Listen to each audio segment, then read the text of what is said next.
Hey Thunkers, welcome back to part 2 of the Open Weather Map API tutorial.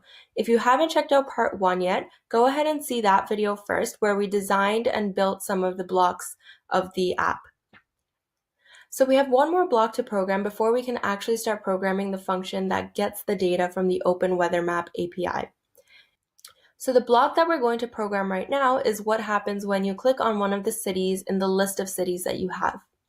So let's start by clicking on the list viewer drawer, and we'll take a when list viewer item click block. And like we did in the select city button over here, what we want to start doing is changing the way the components look after we select a city. So the first thing that we'll add is a from list viewer set height to block. And we'll let that stay to 0 because we want the height to be 0. We don't want to see the list anymore after we've clicked. The next one is the set height from map 1 set height to block. And we'll set this to 300 because at this point we want to see a map of the city that we've selected. Then we'll go into the temperature label drawer and get the set height to block. Add that here. And we'll set that to 100. This is the block that's going to show the temperature when we call it. And from the Select City drawer, we'll grab the From Select City button Set Text to block, and we're going to set that equal to item. And item is the city that you've clicked on. The next thing we'll program is what the map component does when a city has been selected from the list. So what we'll do is we'll grab an if block and add that here. And then we'll add an else if component to it as well. Now we'll go into the logic drawer and grab an equals to block. Now you'll need to take a from select city button get text. We'll put that in the left side of the equal block. And add a blank text on the right side. And in the blank text, you want to put the name of one of the cities that you've selected. So here I'll put in San Francisco. Now we'll take a from map 1 set latitude to block. And we'll add that in the do. And we'll also need a from map set longitude block. So you want to change the latitude and longitude coordinates here. So the easiest way to do it is to Google the name of the city, San Francisco coordinates. There you go. So you're going to use these values and put them as your latitude and longitude variables here. In the else if part, you want to do the exact same thing for the next city. So we can just copy this block here, put that here, and we'll change the name of the city.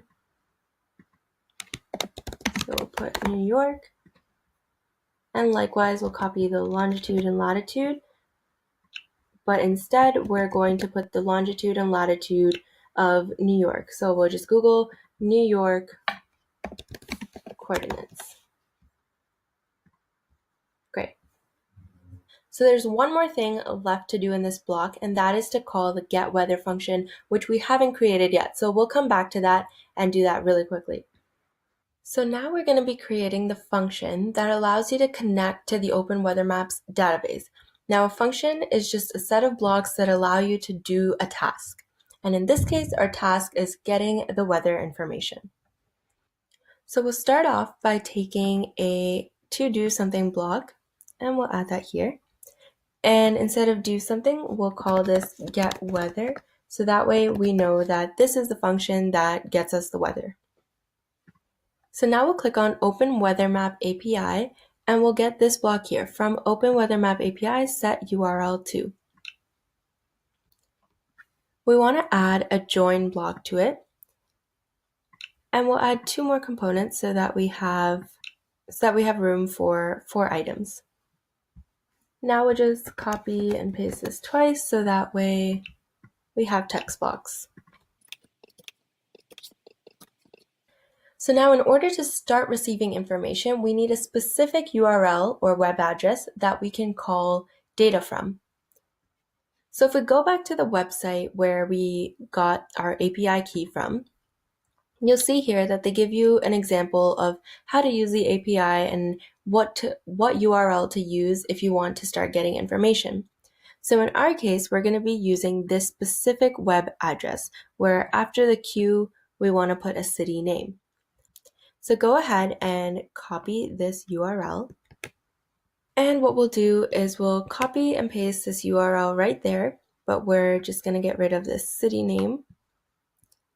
And in the beginning, we'll add http:// and //. So what we're going to do with the URL is that we're going to add specific endings to it that will give us some information. If we go back to the docs, we can see that here are some of the specific information types and what type of information that they'll give back to us. We'll be using some of these. So this information needs to be entered in a very specific way that software engineers use. So the next thing that we'll do is that we want to figure out what city we're getting information from. So the city that you click on from the list of cities is the city that we want to get data for. So what we'll do is that in the second block, we'll take a from select city button get text. This tells the API that we want information about this specific city that we clicked on. In the next block, and again in a very specific format, we'll add ampersand units equals, and in the next block we'll write imperial. And what this is doing is that it's telling the weather API that we want the data to come back in Fahrenheit units. If we were to write metric or perhaps default, we would get it in either Kelvin or Celsius scale. And again, how we know to use these words is that if we go back to the docs, they tell us that if you want the units, you can have them be either standard, metric, or imperial. And they say that imperial means you'll get the information in Fahrenheit. And that's exactly what we want. So we actually want to add in 2 more item components. And we'll add in 2 blank text boxes. So now we need to tell the Open Weather Map API that we are the ones that are requesting the data. So we'll do this by typing ampersand app ID equals. And in the next block, remember we had that special unique API key that tells Weather API that we are the ones requesting information. So we're going to take that variable of app API key and we're just going to add that here. Now we're going to call the Open Weather Map call get block and start receiving data from the API. So the Open Weather Map API call get block is made up of 3 components: response, status, and error. And we really only need to worry about response right now because that's what stores the information that's coming from the Open Weather Map API. So what we'll do is we'll click on temperature label drawer and we're going to grab the from temperature label set text to block. And here we're going to add a join block to it. So we need to remember that all the data that we're getting from the Weather Map API is in JSON format. And what does that mean? JSON stands for JavaScript Object Notation. So what does that mean for us? Basically, the code is in a specific format, and in order for us to use it, we need to convert it into another format. This whole process of converting into different formats, there's a computer science term for it, and that's called parsing data. So we'll take this code that's in JSON format and we'll make it into another format called object. Doing this is pretty simple. So what we'll do is we'll go into the objects drawer and get this block here, the get property name of object, and we're going to change property name to temp. And we know it's temp because if we go back to the code here on the Open Weather Map API, here's an example of what the data coming from them looks like. And we want the temp information. So we want to spell it exactly the way it is in the code that they've shown here. We're going to take another get property temp of object block. So we'll just copy and paste this. and we'll name this one main.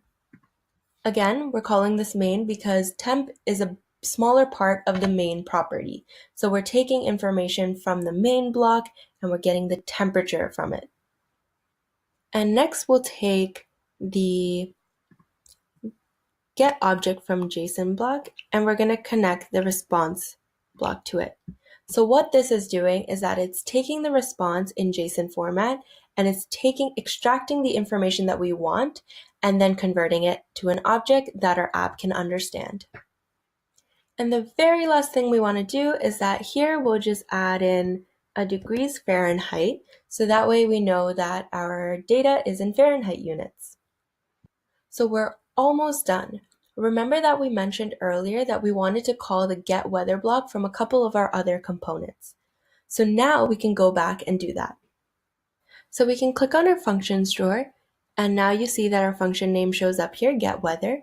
So we'll add it here underneath when home screen starts, and we'll just copy and paste this, and we're going to add another one here in the list viewer item click block. There you go. Now you have a working weather app using the Web API component and Open Weather API's database. So let's quickly live test it to make sure that it works properly. Alright, so this is our app. So basically you can see here that we have the city name, San Francisco, and we have the current weather in Fahrenheit of San Francisco. And down here we also have the map showing where San Francisco is located. And if we click on this button, and let's say now we want the weather for New York, you can see here that it's 56.8 degrees Fahrenheit in New York, and down here this is the map of New York. Awesome, so now you know how to use the Web API component, and you can make some really cool apps with this. Again, in the description box below, we have a link to a list of web APIs that you can use, and we encourage you to check that out so that way you can try making apps with different companies' databases. We'll be creating more API tutorials for you, and we really look forward to seeing what you build. Thanks for thunking.